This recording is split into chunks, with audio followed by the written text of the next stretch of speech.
Welcome to this episode. Today we're diving into a public statement by David Charles Osborne, a retired U.S. Army Sergeant First Class with 5 combat tours, who's also a former law enforcement officer and a Christian minister. His statement, issued on June 15, 2026, is a direct response to recent rhetoric from Iran's foreign ministry spokesperson, Ismail Baghai. Yeah, it's a pretty compelling piece, especially because Osborne brings this unique blend of military experience, law enforcement insight, and religious conviction. That combination really shapes how he views the ongoing tensions between the U.S. and Iran and the broader Middle East dynamics. Exactly. Baghai's rhetoric, which Osborne is responding to, includes some very pointed demands. For instance, Baghai insists that any U.S.-Iran memorandum must include a total cessation of hostilities in Lebanon, and he calls for this to be hard-coded as a non-negotiable demand. Right, and that term hard-coded is interesting.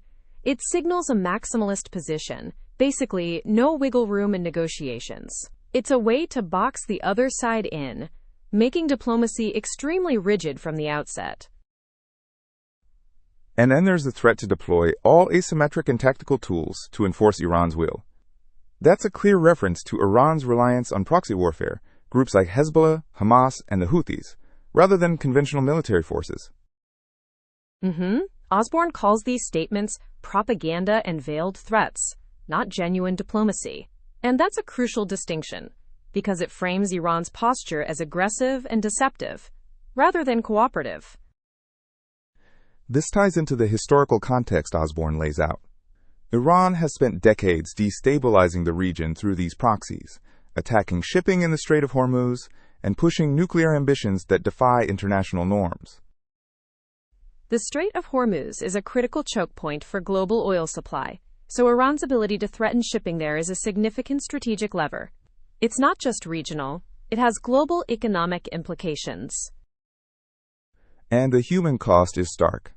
American service members, Israeli civilians, and countless innocent people have suffered due to Iran-backed violence.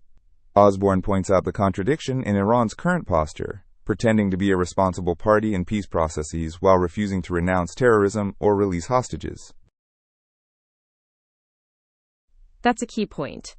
The regime's apocalyptic ideology and refusal to abandon proxy wars make any peace overture suspect. Osborne's framing is uncompromising here. Then there's the religious and moral framing, which adds another layer. Osborne invokes Genesis 12:3 and Psalm 122:6, emphasizing Israel as God's chosen nation with an unbreakable covenant. Yeah, and that religious perspective informs his view that U.S. support for Israel isn't just strategic, it's a moral imperative. That kind of framing adds a spiritual urgency to the geopolitical conflict. It also influences public opinion, especially among Christian communities and veterans who share that worldview. It's not just politics, it's about moral clarity and faith. But it also raises questions about how religious framing shapes policy debates. It can harden positions and reduce space for compromise, since it frames the conflict in terms of blessing and cursing. True. Osborne's call to action is clear. Don't be deceived by tactical pauses or memorandums that let Iran regroup. He rejects appeasement and insists on standing firmly with allies. And he's explicit about Iran's resistance front being a euphemism for terrorism.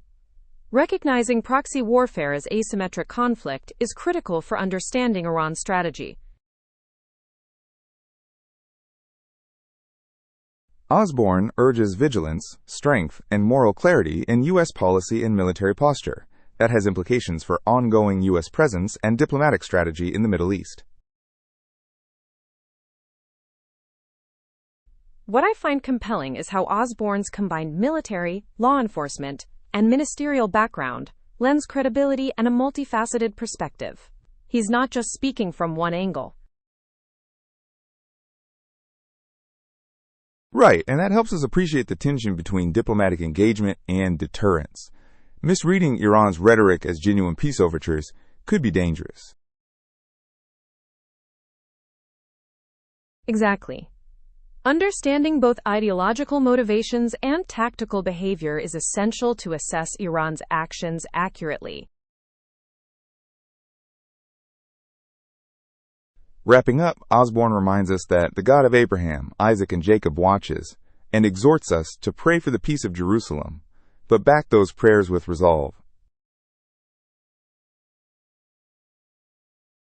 That spiritual dimension shapes the discourse around U.S. support for Israel and broader Middle East policy. It's a reminder that these conflicts are not just strategic, but deeply ideological and moral. So for listeners, this statement challenges us to consider how military strategy, diplomacy, and religious conviction intersect in complex geopolitical conflicts. Absolutely. It's a nuanced, multifaceted perspective that demands careful thought and moral clarity. Thanks for joining this discussion. We hope it adds depth to your understanding of these critical issues. Take care.